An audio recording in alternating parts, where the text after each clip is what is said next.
the all-new WMEG Radio. Welcome back to the second half of Business in Motion, a program that focuses on business and entrepreneurship from an Afrocentric perspective. I'm your host, RGL Biz Coach, and I'm so happy that you're here, you're tuning in out there, because as I promised, I've got the Father John Claude Atusameso from Kinshasa, Democratic Republic of Congo. And again, let me just tell you how we kind of got together. It was years ago. It was actually, I think we met when President Obama invited a lot of the African nations to Washington, D.C. to talk about business and all. And I happened to run into Father John Claude, and, you know, he connected me and my team with a lot of really key people, and we were able to get in and dialogue with them and discuss some of the opportunities that we had. You know, we were hoping we'd get some sort of a contract. So it enabled me to speak with ministers and leaders from a number of African nations. And just long story short, we happened to kind of come together because, you know, a lot of these initiatives take time, because there's a lot of things that you have to figure out. Is the financing part, is getting to the right person, getting to the right decision maker, convincing them that what you have is the best thing to do. And some of the things that we engaged in were just mind-blowing to me, not just at that event, but afterwards. And a lot of the people who are on my team, and I guess maybe some who are on his team, kind of, you know, fell to the wayside, but the two of us continue to work together, and we've been working together now. I know this has been well over 10 years. And, you know, what else can I say? This is, again, Father John Claude Atusameso. Are you there, and can you hear me? I'm here. Can you hear me? I hear you very, very well. How are you doing? How are you doing this afternoon, my brother? I'm doing great. I'm doing excellent, and things are going very, very well here. That sounds good. That sounds good. Oh my God, yeah. And I think this is the first time that you've been on this particular program, the Business in Motion, here, coming from Baltimore. So, you know, if you just tell the listeners, give them just a synopsis of who you are, where you came from, some of the things that you're doing and all, and then we'll get into a little bit later, maybe some history. But just go ahead and let everybody know who you are and what you're about. I'm Reverend John Claude Atusameso. I'm from the Democratic Republic of Congo, and I'm a coach. I'm an entrepreneur. I'm the president of Congo Minerals. I'm the president of the Jacques Providence Foundation. I'm the president of Global Infrastructure, Commodities and Finance, and I'm the president of the Congo Chamber of Commerce in the U.S. And it has been an excitement for me to have a partner like Mr. Horny for many years. And we have been looking a lot of venues, a lot of opportunities, and we have been in a lot of meetings with different officials of Africa. And the white part is that the meeting we had with the president of the Congo before him becoming president. We went just to support him. And today is the one who's making a big difference in the Democratic Republic of Congo. Absolutely, that's just amazing. That is amazing. I tell you, you know, I keep that photo with me and just show people. You know, it's kind of like a bragging piece I got. I'm like, hey, look, take a look. I'm with the president of the Democratic Republic of Congo. When he's not, when he's just dressed in his regular attire, you know what I'm saying? Like we would get. I know we met one minister. No, it was actually the ambassador in that last dinner that we went to that was over at Bond 45. And I think before you got there, I showed her the photo of, you know, the four of us, because we had our other partner, Erica. You know, she was there, but I showed her the photo, and she was like, wow, so you already friends with the president. And, you know, I had to say, well, no, I won't call it friends, but we've met, we've got to chat and everything. But that was real fun. Yeah, so... Okay, could you tell the listeners, okay, what is life like in the Congo, and where you came from? Are you from the actual city, or did you come from the village? You know, just tell the audience a little bit about that. Yeah, thank you. I was born in the capital city of Kinshasa, and Kinshasa is today one of the biggest cities in the world with more than 12 million population. And I was born there, and that's the capital city of the Congo. And to remind you a little bit about the Congo, when we speak about Congo, we have two Congos. There is a French Congo, which was a Congo which was colonized by the French people, and we are the Belgium Congo. And it's about the Belgium Congo that you heard about the King Leopold, who has been cutting hands of the people and like during the colonial time, making the Congolese suffer when they were not able to meet his expectations. But at the same time, it was like getting the minerals from the Congo, and in some way they built Belgium with those wonderful natural resources coming from the Democratic Republic of Congo, like copper, like cobalt, like diamond, like gold. They just took advantage of their position, and they stole a lot of stuff from the Democratic Republic of Congo. And yes, the Democratic Republic of Congo, which is the richest country on earth in natural resources. Today, all of us, we are doing our best to see how we can get our electrical car. But guess what? They cannot make this electrical car without the lithium, Yes. which makes the battery, or without the cobalt, which makes the battery. And the Congo has almost 80% of the natural resources of like cobalt, coltan, and lithium, and you name it. Wow, that's just amazing. That is amazing. And, I've done studies, about the Congo, and I learned about King Leopold II, and I think that he was a disgusting human being, one of the worst human beings ever. And the thing that gets me is like going through school, through public school, even through college, emphasis placed on the Jewish Holocaust.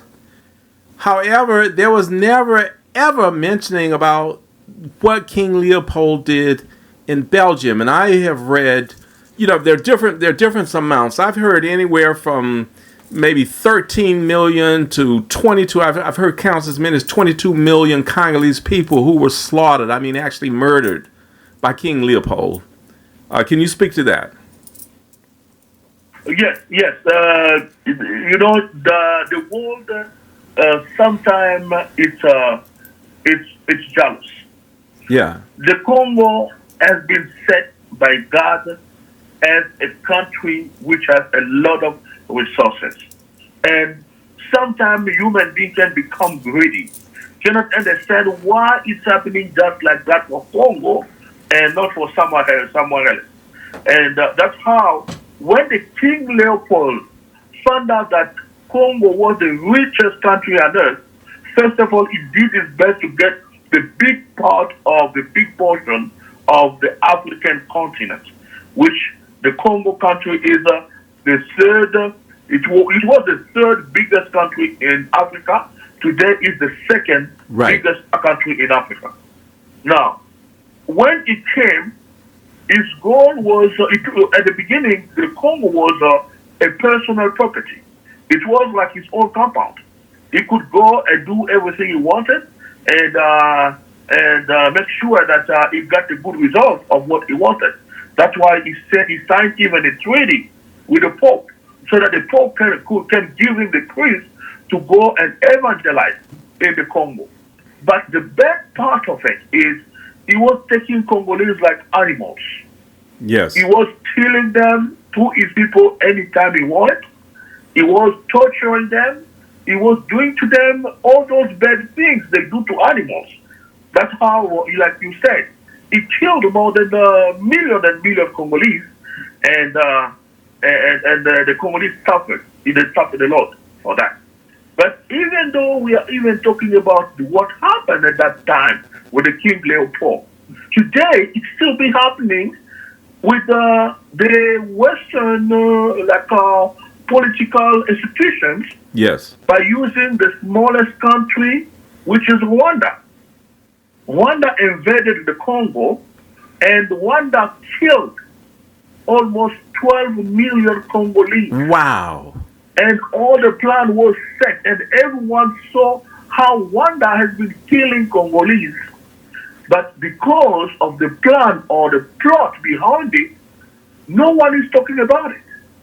Wow. Until when we got a new president, the President Felix Tshisekedi, who brought Rwanda on the table at the UN, saying that Rwanda needs to stop what it's doing. It's Rwanda who's killing my people. Wow. And he's doing the best so that the world can punish Rwanda. The world is looking at what Putin has been doing in Ukraine. What Rwanda has been doing for many years. No one is talking about it. It's silent. Yeah. And there is Charles Onana, a Cameroonian who lived in France, who wrote a book about the genocide of Congolese. And in his book, he's explaining the plan, which is putting everyone together, like the people from France, even some people in the US, who has been in that plan of extermination of Congolese, so that they can be able to get access to the material in the Eastern Congo. Wow. I mean, that is just something. And I know, with Rwanda and President Kagame, who's there, there's been a lot of improvements in that country. As a matter of fact, I was reading that with their advancement and the way that they have been progressing, that they're very close to not even being considered a third world economy. But what you're saying is that is by way of the exploitation of Congo and Congo's minerals and what Congo has to say. Is that correct? It's correct. President Kagame, with all the other multinationals, were killing Congolese and having access to the Congolese mining of coltan, of gold. And President Kagame became, if you can even follow the economical history, he became one of the fifth producer of coltan when he didn't have even one mining concession of coltan in his country. Wow. He became a big producer of gold when he didn't have a piece of gold, a cent of gold in his country. And he became one of the top exporters. Economical force in the Eastern Africa. But guess what?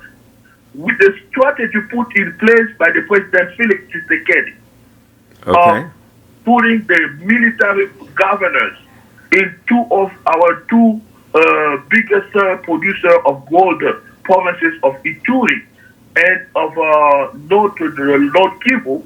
Today, I'm telling you, Mr. Kagame doesn't even have money to support his universities. Wow. So he doesn't have money to feed his soldiers. So then we're going to see the demise of... collapse.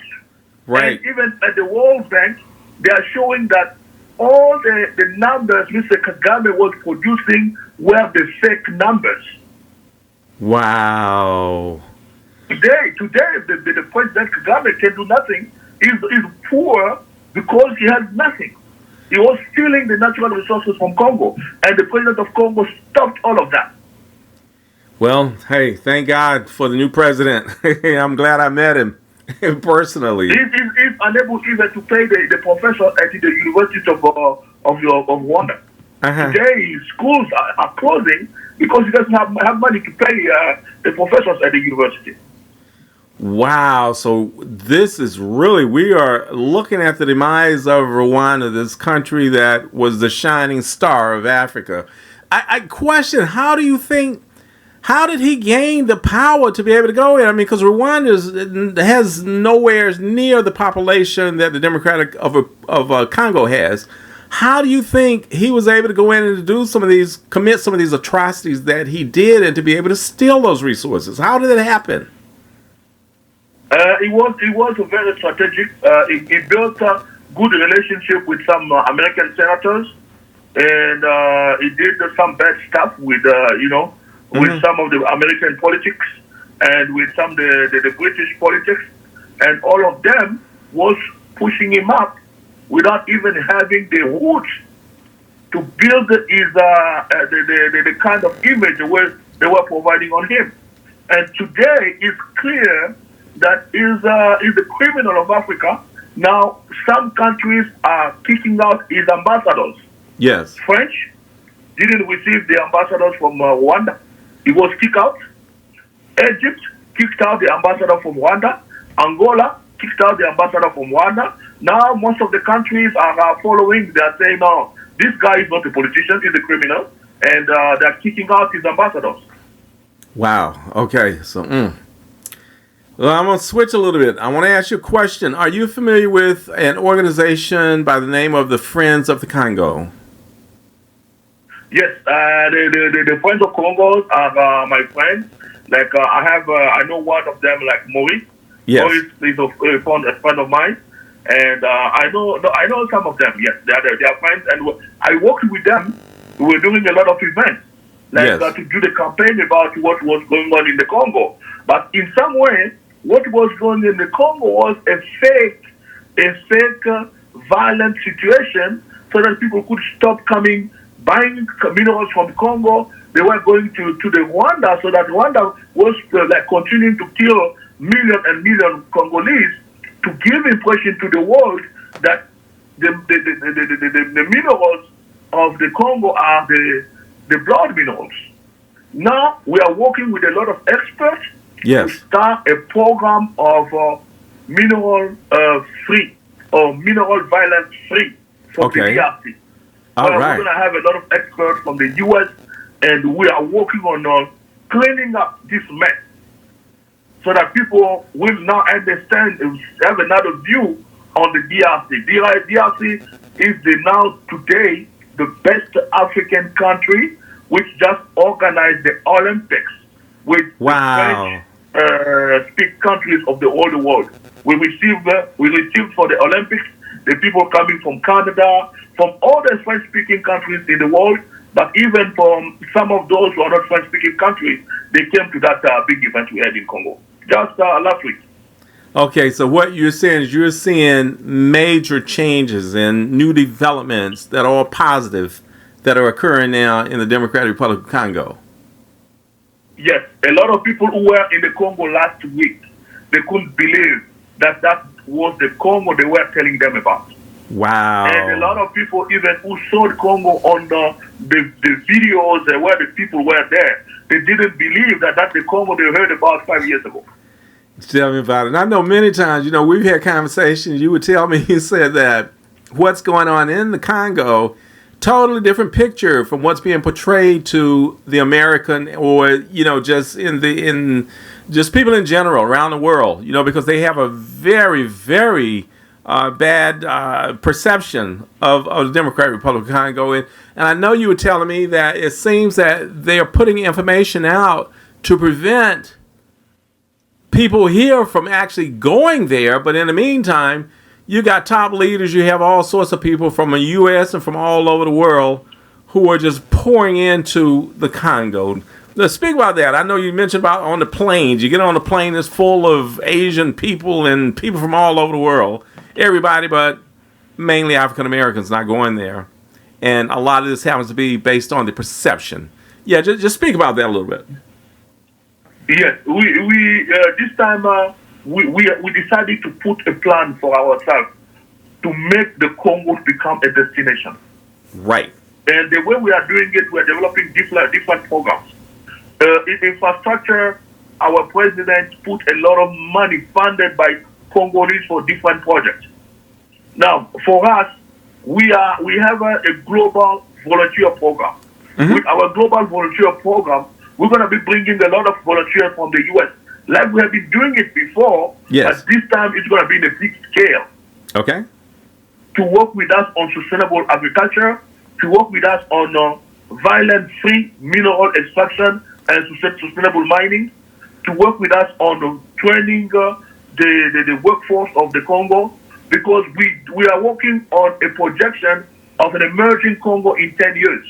We want the Congo to become an emerging country in 10 years, because there is no reason for the Congo to not get there. We have all those mining needed today for new technology, for electric cars.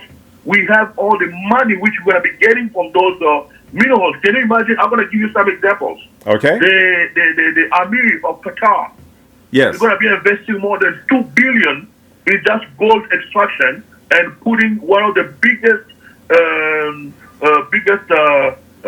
refinery of gold in the Eastern Congo. Right. And there is another group also of the East, of the West.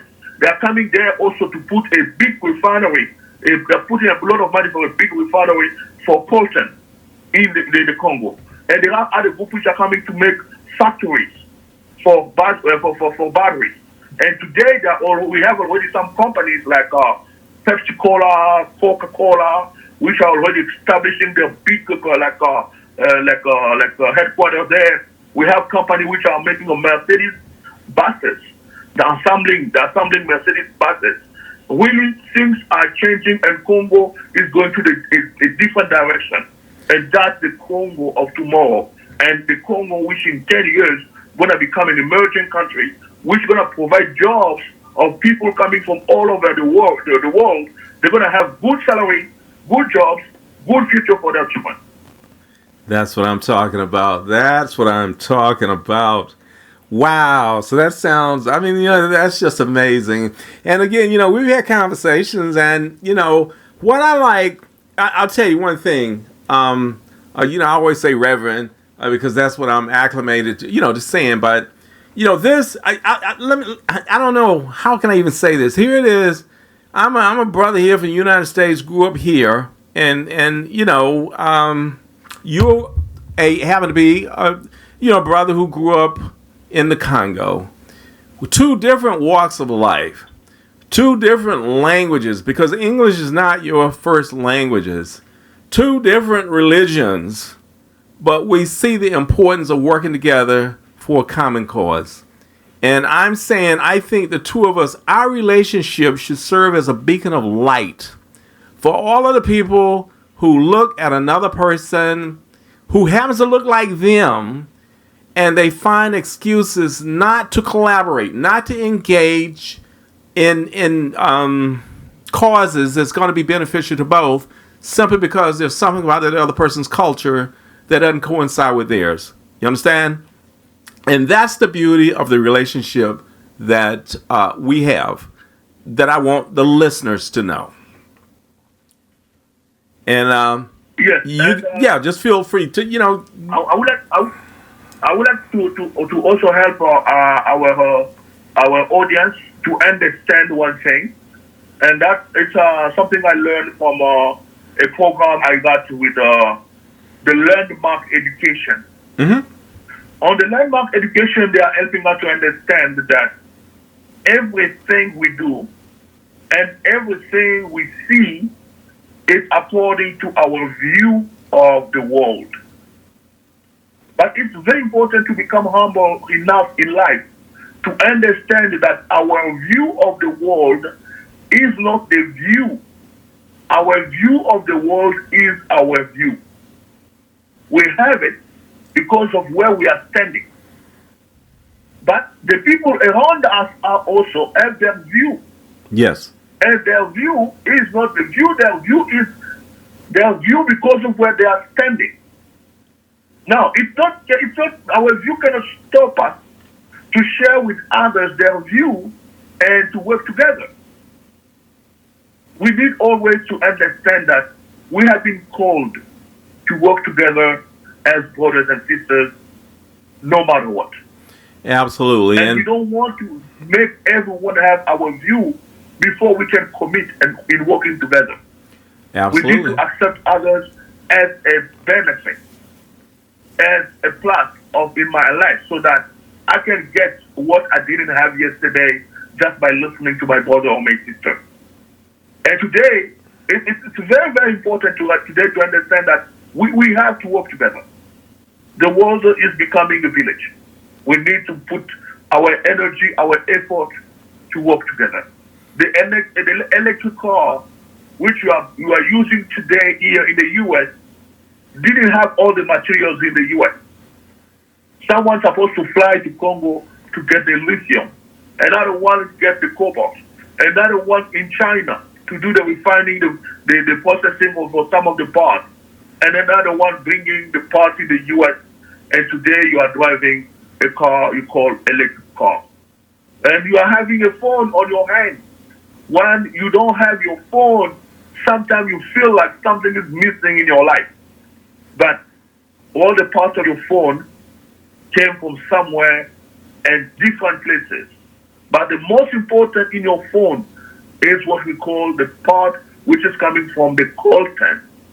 And that's where the peace of the Congo is on the hand of each one of us in the world. No matter what, you have a piece of the Congo because the Congo is the richest country in coltan. Without the coltan, they cannot do your phone. You got that right, or And yeah. Go ahead. Go ahead. Yeah, and it's very, very important to understand that we depend to each other, and we need to work together so that we can build a good future. That's what I'm talking about right there. Well, I'll tell you what. We're going to take a quick break for just a couple of minutes. I got to drop this one song. They're going to check it out, and I'll be right back. And we're going to finish talking about the upcoming event. And I want to talk about those governors that we got, that you introduced me to when we were over at the National Harbor, because that inspired me to write my book, Sankofa Business Alliance, Revolutionary Strategies for Black Economic Growth. So, listeners, okay, you're about to hear John Legend. This is something that's kind of new. It's entitled Cool. But don't go anywhere. We'll be right back with Father John Claude, Atusameso, and we're gonna take it on home with him. I'll see you on the flip.